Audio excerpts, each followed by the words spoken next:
3, 2, 1, go. Have fun. All right. Woohoo!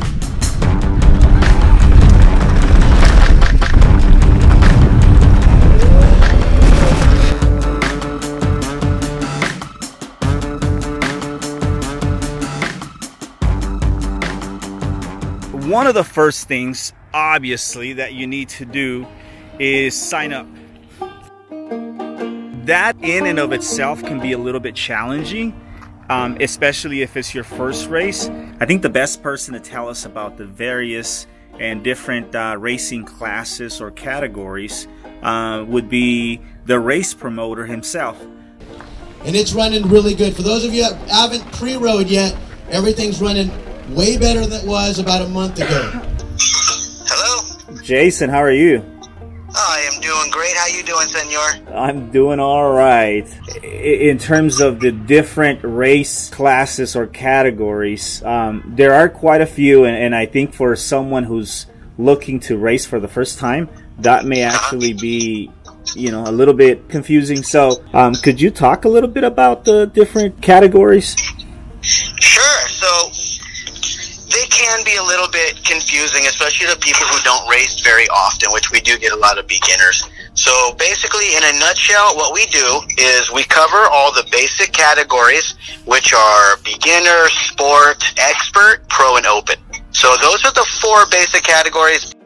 Beginner, basically, they are, maybe they've been riding a couple months or so, they really like it, they transitioned from other sports, you know, this and that, so they want to try something a little bit, you know, daring, so they want to go into an enduro, and beginner would be the right place. And then you got sport, to call those guys our weekend warriors. Basically, they're riding mostly on the weekends or after work every once in a while. It's a pretty challenging category when you get to sport. There are some good folks there. The expert category is for all the super fast regional folks. Somebody who is highly competitive. Usually it's a young up-and-coming guy who trains quite a bit with great handling skills. They usually ride 4 or 5 times a week, and they train, and they're looking to be a pro at some point. And then you get the Pro Open, which those guys are the best that there should be. Usually for our races, they tend to be more regional, so West Coast, Southwest oriented, but we do get them from all over, Canada, Mexico. We get pros from all over. So those are the basic categories. Then there's the master categories. We start that at 30 to 39, so we don't go any younger, you know, because you got to be at least 30 to be a master.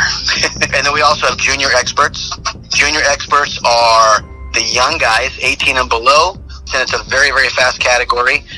And then we have a new category for the year. I believe it's the Vet Pro. So it's all the old guys who don't want to get beat by the young guys that were fast at one time, and all the legends. And that pretty much, basically, there's 16 categories. That's the first thing to consider, is the categories, and making sure that you register under the right one. The second thing is pre-ride. Your nerves will be your worst enemy on race day. Do your best to come out to the venue and get some pre-riding in. That will help with the nerves.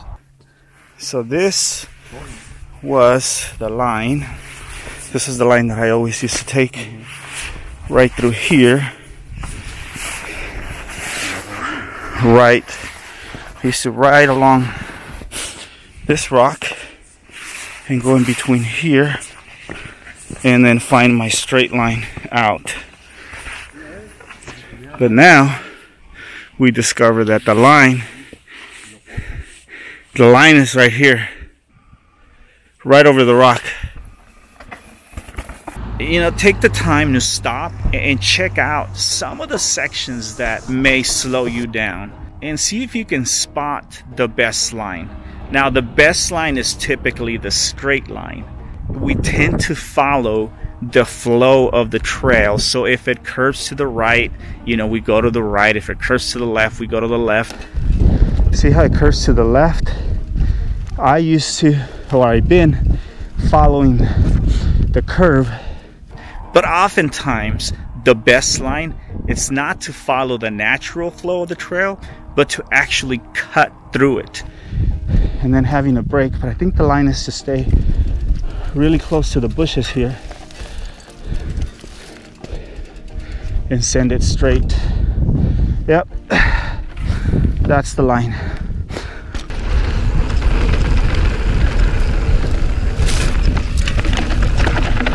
Okay, that's the line right there.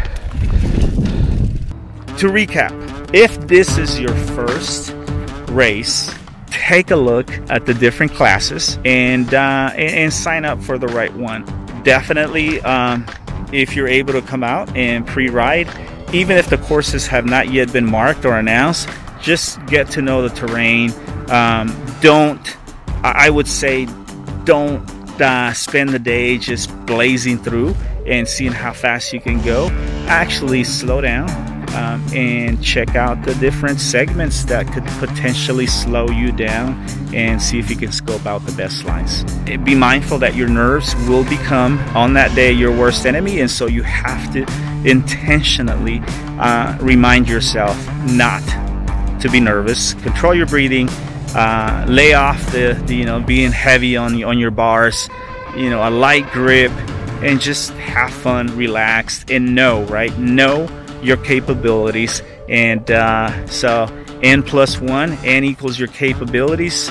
That +1 equals, push it a little bit more. And so hopefully next Sunday, if you're local or not, but you just happen to be out this way, stop by. I'll be the guy wearing the Havoc jersey along with others, and say hello.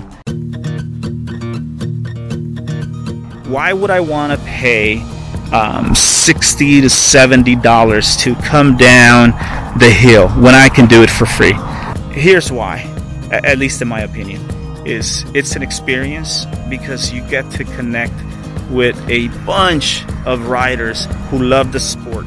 And on that day, for however many hours, you're in your own little world. You're like at Disneyland or some special place with a bunch of people that just share the same passion. You cheer each other on. There's nothing like coming down the trail and seeing people on the side of the trail with cowbells and just rooting for you. It's exciting. And I think it's an experience that everyone should experience. I think it's awesome. I said a lot.